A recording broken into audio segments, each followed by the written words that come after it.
Hi hello friends, the art of cooking ಚಾನಲ್ಗೆ ಸ್ವಾಗತ.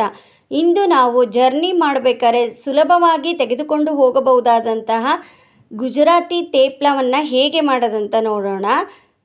ಸ್ವಲ್ಪ ಶುಂಠಿ, 1-1.5 ಕಟ್ಟಷ್ಟು ಮೆಂತ್ಯ ಸೊಪ್ಪು ಚೆನ್ನಾಗಿ ತೊಳೆದು ಹೆಚ್ಚಿಟ್ಕೊಳ್ಳಿ.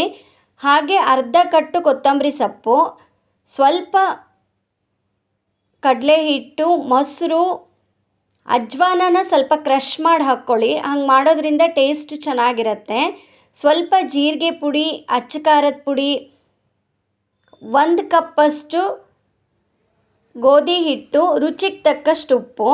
ಖಾರದ ಪುಡಿ ಬದಲಾಗಿ ಬೇಕಿದ್ರೆ ಹಸಿಮೆಣಸನ್ನು ಸಹ ಉಪಯೋಗಿಸ್ಕೋಬೋದು. ಮೊದಲಿಗೆ ನೀರು ಹಾಕದೇ ಇರೋ ಥರ ಚೆನ್ನಾಗಿ ಅದನ್ನು ಕಲಿಸ್ಕೊಳ್ಳಿ.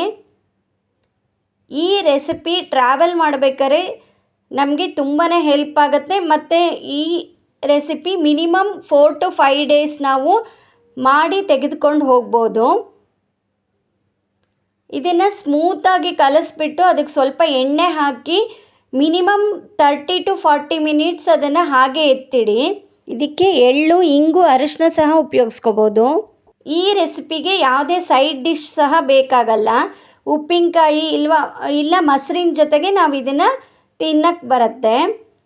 ನಂತರ ಅದನ್ನು ಚೆನ್ನಾಗಿ ನಾದಿ ಒಂದು ಚಿಕ್ಕ ಚಿಕ್ಕ ಬಾಲ್ ಸೈಜ್ ಹಂಗೆ ಮಾಡಿಟ್ಕೊಂಡು ಸ್ವಲ್ಪ ಗೋಧಿ ಹಿಟ್ಟಲ್ಲಿ ಅದನ್ನು ಅದ್ದಿ, ತುಂಬ ದಪ್ಪನೂ ಅಲ್ಲ ಹಾಗಂತ ತೆಳುವೂ ಅಲ್ಲ, ಆ ರೀತಿಯಾಗಿ ಲಟ್ಟಿಸ್ಕೊಳ್ಳಿ.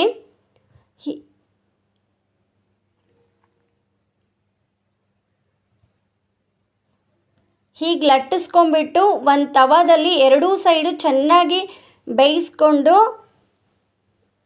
ಇದಕ್ಕೆ ಸ್ವಲ್ಪ ಆಯಿಲ್ ಕೂಡ ಸ್ಪ್ರೆಡ್ ಮಾಡಿ. ಹೀಗೆ ಮಾಡಿ ಪ್ಯಾಕ್ ಮಾಡ್ಕೊಂಡು ಒಯ್ದರೆ ಮಿನಿಮಮ್ ನಾವು 4ರಿಂದ 5 ದಿವಸ ಆರಾಮಾಗಿ ಇದನ್ನು ಉಪಯೋಗಿಸ್ಕೋಬೋದು. ಈ ರೆಸಿಪಿ ಇಷ್ಟವಾಗಿದ್ದಲ್ಲಿ ಲೈಕ್, ಶೇರ್ ಮತ್ತು ಕಮೆಂಟನ್ನು ಮಾಡಿ. ಇನ್ನೂ ಹೆಚ್ಚಿನ ವಿಡಿಯೋಗಳಿಗಾಗಿ ನನ್ನ ಚಾನಲ್ಗೆ ಸಬ್ಸ್ಕ್ರೈಬ್ ಆಗಿ. Thank you.